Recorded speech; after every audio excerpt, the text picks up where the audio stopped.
İbn Rəcəb rahimehullah deyir ki, burada alimlər ixtilaf ediblər ki, bu hədisin dəlaləti haqqında. Yəni bu hədis, yəni bu ayın, yəni Muharram ayının hamısını oruçla keçirməyə dəlalət edir, yoxsa çoxunu? Hədisin zahiri dəlalət edir ki, yəni Muharram ayının hamısını oruç tutmağın fəzilətini dəlalət edir və bəzi alimlər isə deyirlər ki, yəni bu ayda ümumiyyətlə çoxaltmağa dəlalət edir, hamısını tutmağa yox. Çünki Ayşə radiyallahu anh sözü var ki, "Mə rəaytu Rasulullah sallallahu aleyhi və səlləmə istəkmələ siyam şəhrin qattu ilə Ramazan." Yəni Peyğəmbər sallallahu aleyhi və səlləmi Ramazandan başqa hər hansı bir ayı tam şəkildə tutduğunu görmədim. "Və mə rəaytu fi şəhrin əksərə min siyam fi Şaban." Ramazandan sonra ən çox oruç tutduğu ay da Şaban ayıdır. Və həmçinin cavab olaraq da deyilə bilər ki, yəni Ayşə radiyallahu anhə yəni gördüyünü zikr eləmişdir.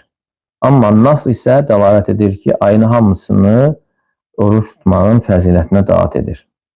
Və sələflərin çoxu da bu ayda orucu çoxaldardılar. Və məşhur olanlardan biri də Ömər radiyallahu anhu və Ayşə radiyallahu anhədir.